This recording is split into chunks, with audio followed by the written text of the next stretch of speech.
Nggih. Terus begini, selanjutnya kalau ingin membahas tentang ayat ar-rijalu qawwamuna 'alan nisa. Di dalam Al-Qur'an itu dibahasakan sebagai ar-rijalu qawwamuna 'alan nisa. Laki-laki itu lebih qawam, lebih kuat dibanding perempuan. Nah, di sini ketika redaksi rijal itu dimaknai sebagai ketubuhan laki-laki, sepertinya saya kurang setuju. Karena kalau di dalam Al-Quran itu kan ada bahasa rijal, ada bahasa zakar.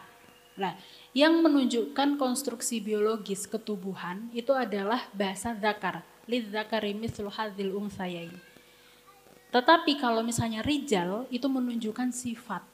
Jadi tidak sebagai konstruksi biologis, tapi sifat. Sifat laki-laki yaitu adalah maskulin. Ar-rijalu qawwamuna 'alan nisa. Nisa ini berbeda dengan ungsa. Ungsa itu adalah konstruksi biologis perempuan, sedangkan nisa ini sifat perempuan. Berarti feminim. Berarti ar-rijalu qawwamuna 'alan nisa ini adalah sifat maskulin, itu lebih kuat dibanding sifat feminim. Karena apa? Karena kalau misalkan rijal ini dibentuk sebagai ketubuhan, diletakkan sebagai ketubuhan laki-laki, padahal yang sanggup melahirkan itu hanya perempuan. Gini betul. Dan melahirkan itu rasa sakitnya seperti halnya 57 tulang dipatahkan secara serentak. Nah ini padahal manusia ini tubuhnya hanya bisa menahan sebanyak 51 tulang yang dipatahkan secara serentak. Jadi tubuh perempuan itu sangat kuat. Sehingga kalau misalkan ayat ini dimaknai ar-rijalnya dimaknai sebagai laki-laki, ketubuhan laki-laki, maka ini kurang relevan. Padahal Al-Qur'an itu kan adalah universal ya. Universal sampai akhir zaman. Jadi ar-rijal di sini niku dimaknai sebagai sifat maskulin itu lebih kuat daripada sifat feminim. Betul atau tidak? Maskulin itu sebagai provider, suka melindungi, mengayomi. Maskulin itu adalah penanggung jawab, suka berkompetisi. Ya mboten, itu sifat maskulin. Sedangkan sifat feminim ini mengasuh, menerima, kemudian santai, relax, itu sifat feminim. Jadi rijal dan nisa itu tidak dimaknai sebagai konstruksi biologis, tapi sebagai sifat. Bisa difahami ya? Nah kemudian pada hari ini banyak sekali perempuan maskulin dan laki-laki feminim, betul atau tidak? Makanya kenapa ketika dikatakan bahwa laki-laki itu harus bertanggung jawab, niku kadang merasa berat karena dia secara peran itu berganti. Dari yang seharusnya maskulin, dia berganti feminim. Dan perempuan yang dari seharusnya feminim itu berganti maskulin.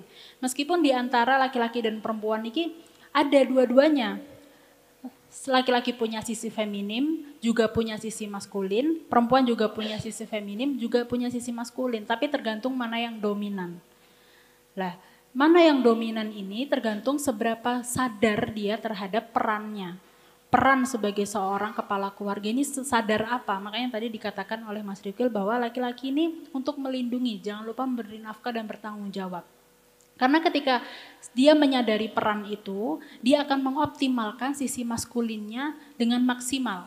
Sedangkan kalau perempuan dikasih tahu, kamu ini tugasnya adalah pengasuhan. Meskipun perempuan ini bukannya tidak boleh bekerja, boleh.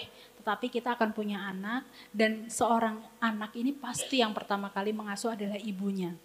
Maka ketika kita sadar peran kita sebagai seorang perempuan, kita akan mengaktifkan sisi feminim kita lebih banyak lagi.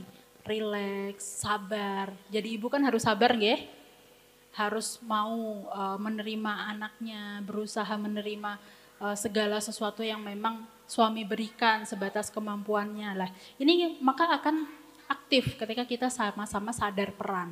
Meskipun peran itu tidak melekat dalam Islam, peran itu tidak melekat. Maksudnya ngeten. Maksudnya ketika misalkan memang kewajiban nafkah itu harusnya laki-laki. Tapi ketika misalkan dalam suatu kondisi suaminya ini di PHK atau belum punya pekerjaan, kemudian diganti oleh perempuan, ini boleh atau tidak? Boleh, itu boleh-boleh saja. Ataupun misalkan perempuannya yang bekerja, laki-laki yang mengasuh anak, niku boleh atau tidak? Boleh. Peran itu tidak menetap, tapi dengan sadar tanggung jawab, kita meletakkan fitrah pada tempatnya. Betul atau tidak? Betul. Karena pada dasarnya perempuan itu adalah tulang rusuk, bukan tulang punggung. Meskipun mampu, bekerja mungkin mampu bisa, tapi lama-lama lelah. Gimana? Saya itu banyak sekali dicurhati oleh teman-teman saya, ibu-ibu yang bekerja, kemudian dia itu merasa kelelahan, karena memang perannya sebetulnya bukan untuk menanggung menjadi tulang punggung. Maka penting di zaman yang di sini sangat gencar sekali feminisme ya. Bagaimana perempuan ini disetarakan. Ya nggak apa-apa, secara peran perempuan itu setara kemanusiaannya. Tetapi pada fitrahnya Islam itu sudah mengatur sesuai dengan kadar kesanggupan, sesuai dengan fitrah yang sudah ada di dalam Al-Quran. Bagaimana caranya untuk memaksimalkan fitrah itu? Yaitu dengan meletakkan tugas pokok fungsi suami istri sesuai dengan mestinya. Bisa difahami ya?